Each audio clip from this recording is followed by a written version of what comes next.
زانی عورت میں یہ 3 نشانیاں ضرور ہوں گی۔ زانی عورت کی پہچان۔ نبی کریم صلی اللہ علیہ وسلم نے فرمایا، یہ دنیا کو بہت بھاتی ہے۔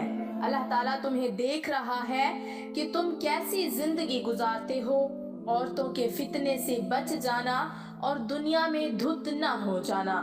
آپ صلی اللہ علیہ وسلم نے فرمایا، جو عورت خوشبو لگاتی ہے، کسی قوم کے پاس سے گزرتی ہے اور قوم کو اس کی خوشبو پہنچ جاتی ہے تو یہ بدکار عورت کی نشانی ہے۔ زانی عورت کی پہلی نشانی یہ ہے کہ وہ اکثر تنہا ہنستی ہے۔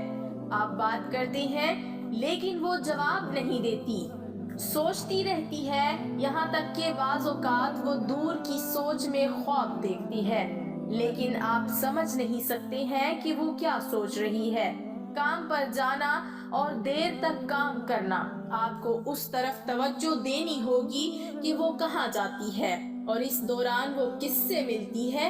امکانات یہ ہیں کہ وہ کسی تیسرے شخص کے ساتھ مصروف ہے۔ اس کی آنکھوں میں دیکھو، جب لوگ مجرم محسوس کریں گے یا کچھ چھپائیں گے تو وہ آنکھوں سے رابطے سے گریز کریں گے۔ جب بھی ممکن ہو اپنی بیوی سے آنکھ سے رابطہ کرنے کی کوشش کر لیں۔ اپنی بیوی کی آنکھیں دیکھنا بیوی کی زنا کی تصدیق کرنے کا ایک اچھا طریقہ ہے۔ زیادہ تر خواتین ہم بستری میں کافی اناڑی اور غیر فعال ہوتی ہیں۔ اچانک ایک دن وہ آپ کے ساتھ مختلف پوزیشن میں ہم بستری کرتی ہے، آپ کو زیادہ خوش کرتی ہے، بستر پر سیکس پوزیشن تبدیل کرتی رہتی ہے۔ یہ بھی ایک نشانی ہے کہ وہ کسی تیسرے فرد کے ساتھ اپنی خواہشات کو پورا کرنے کے لیے آپ کو استعمال کرتی ہے۔ سیکس میں زیادہ پرکشش عورت زانی علامت ہے کی تخلیق کردہ ایک خوبصورت ہستی ہے۔ عورت کے دم سے دنیا میں خوبصورتی کا ایک جہاں آباد ہے۔ عورت ایک سمندر کی طرح ہے۔ عورت کو سمجھنا آسان بالکل بھی نہیں ہے۔ عورت ماں کے روپ میں دنیا کا مخلص ترین اور خوبصورت ترین رشتہ ہے، اور وہیں پر عورت بیوی کے روپوں میں مرد کے لیے راحت کا باعث ہے، جبکہ عورت کے ایسے روپ بھی ہیں جن کی وجہ سے کئی گھر برباد ہو جاتے ہیں، اور بدبختی اور بے برکتی ایسے گھروں کا مقدر بن جاتی ہے، جبکہ ایسی عورت سخت ترین عذاب کی مستحق ہیں اور ان میں سے کوئی بھی جنت میں داخل نہ ہوگی۔ آپ کو بد کردار عورت کی پہچان بتائیں گے۔ حالانکہ نبی کریم صلی اللہ علیہ وسلم نے فرمایا کہ تمہاری بدترین عورتیں وہ ہیں جو زینت کا اظہار کرنے والی ہیں، تکبر سے چلتی ہیں، ایسی عورتیں منافق ہیں، ان میں سے کوئی بھی جنت میں داخل نہ ہوگی۔ پھر خاص وہ عورتیں ہیں جو مردوں کو مائل کریں، اپنے لباس اور اپنی چال سے ان کو اپنی طرف مائل کریں، اور جو کوئی بدکاری کرے تمہاری عورتوں میں سے تو گواہ لاؤ ان پر 4 مرد اپنوں میں سے، پھر اگر وہ گواہی دیں تو بند رکھو ان عورتوں کو گھروں میں یہاں تک کہ اٹھا لے اور ان کو موت یا مقرر کر دے۔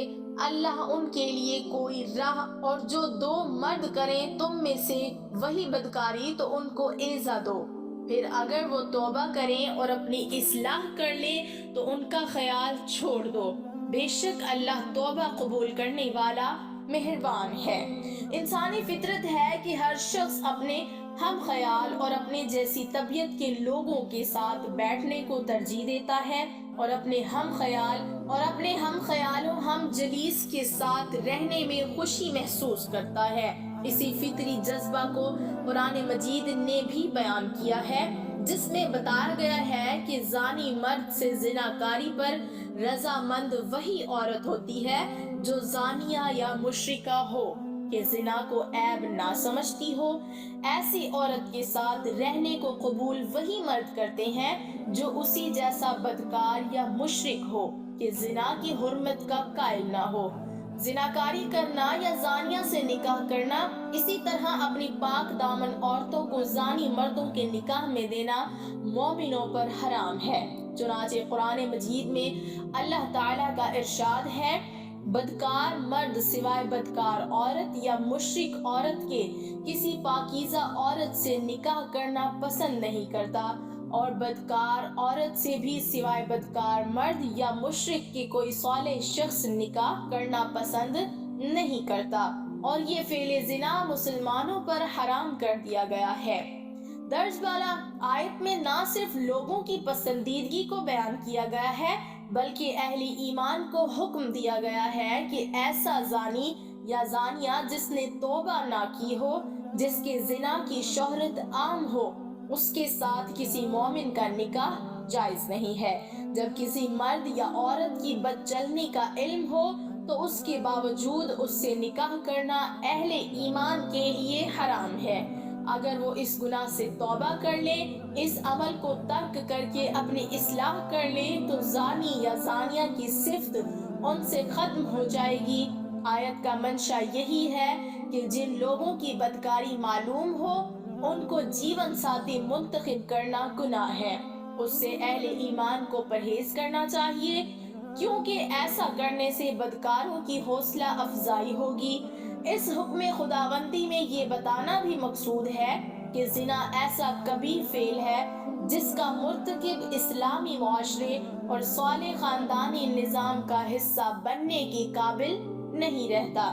اسی لیے ارشاد فرمایا، ناپاک عورتیں ناپاک مردوں کے لیے مخصوص ہیں اور پلید مرد پلید عورتوں کے لیے ہیں، اور اسی طرح پاک و طیب عورتیں پاکیزہ مردوں کے لیے مخصوص ہیں اور پاک و طیب مرد پاکیزہ عورتوں کے لیے ہیں۔ سو تم رسول اللہ صلی اللہ علیہ وسلم کی پاکیزگی و طہارت کو دیکھ کر خود سوچ لیتے کہ اللہ نے ان کے لیے زوجہ بھی کس قدر پاکیزہ طیب بنائی ہوگی۔ یہ پاکیزہ لوگ ان تہمتوں سے کلیسن بری ہیں جو یہ بد زبان لوگ کہہ رہے ہیں۔ ان کے لیے تو بخشش اور عزت و بزرگی والی عطا مقدر ہو چکی ہے، تم ان کی شان میں زبان درازی کر کے کیوں اپنا منہ کالا اور اپنی آخرت تباہ و برباد کرتے ہو؟ اس کا ہرگز یہ مطلب نہیں ہے کہ اگر مرد زانی ہے تو اس کو لازماً زانی عورت ہی ملے گی، یا عورت زانی ہے تو اس کے نصیب میں فقط زانی مرد ہی ہوگا۔ قرآن مجید نے اس کا انکار کیا ہے۔ اللہ تعالیٰ نے قرآن مجید میں ایسے انبیاء علیہم السلام کا تذکرہ فرمایا ہے کہ جن کی بیویاں کافرہ تھیں۔ فرعون جیسے بدترین کافر کی بیوی حضرت آسیہ رضی اللہ تعالی عنہا ہے، جنہیں اللہ تعالیٰ نے صالحہ خاتون قرار دیا ہے، اور ان کی سیرت کا تذکرہ بھی قرآن مجید میں ملتا ہے۔ حدیث مبارکہ میں ہے، ساتوں آسمان اور ساتوں زمینیں شادی شدہ زناکار پر لعنت کرتی ہیں، اور جہنم میں ایسے لوگوں کی شرمگاہوں سے ایسی سخت بدبو پھیلے گی جس سے اہل جہنم بھی پریشان ہوں گے، اور آگ کے عذاب کے ساتھ ان کی رسوائی جہنم میں ہوتی رہے گی۔ ایک دوسری حدیث میں ہے، حضرت ابو ہریرہ رضی اللہ تعالی عنہ روایت فرماتے ہیں کہ رسول اللہ صلی اللہ علیہ وسلم نے فرمایا، زنا کرنے والا زنا کرنے کے وقت مومن نہیں رہتا، چوری کرنے والا چوری کرنے کے وقت مومن نہیں رہتا، اور شراب پینے والا شراب پینے کے وقت مومن نہیں رہتا۔ اللہ تعالیٰ کا ارشاد ہے، اور چاہیے کہ ان دونوں کی سزا کے موقع پر مسلمانوں کی ایک اچھی خاصی جماعت موجود ہو۔ اللہ تعالیٰ نے خود واضح کر دیا کہ زانی شخص اور زانیہ عورت کو سزا دیتے وقت مسلمانوں کا موجود ہونا ضروری ہے، اس لیے کہ یہ عبرت حاصل کریں۔ زنا بہت ہی برا فعل ہے، ہر لحاظ سے قابل مذمت ہے، اس لیے سزا بھی سخت ترین مقرر کی گئی ہے تاکہ دوسرے لوگ اس کبیر اور برے فعل سے اجتناب کریں۔ جب ہزاروں لوگوں کے سامنے اس کبیر فعل پر سزا دی جا رہی ہوگی جو بہت ہی شرمندگی کا مقام ہے، تو جو تماشائی وہاں موجود ہوں گے وہ بھی سوچنے پر مجبور ہو جائیں گے کہ اگر ہم نے بھی ایسا فعل کیا تو کل ہمارا بھی یہی حال ہوگا۔ اصل میں اسلام کا مقصود کسی کو اتنی سخت سزا دینا نہیں، بلکہ ایک پرامن صاف ستھرا معاشرے کی تشکیل کے لیے یہ سب کچھ مقرر کیا گیا ہے، ورنہ زنا کے ثبوت کے لیے آسان شرائط مقرر کرتے تو ہر روز کسی نہ کسی کو سزا ملتی، لیکن اس کے برعکس اسلام نے اتنی سخت شرائط مقرر کیے ہیں کہ شاذ و نادر پورے کیے جائیں گے۔ یہ سزائیں صرف عبرت کے لیے ہیں۔ اللہ پاک ہمیں دین کو سمجھنے اور اس پر عمل کرنے کی توفیق عطا فرمائے، آمین۔ ناظرین، کمنٹ باکس میں اللہ کے 99 ناموں میں سے ایک نام ضرور ٹائپ کریں۔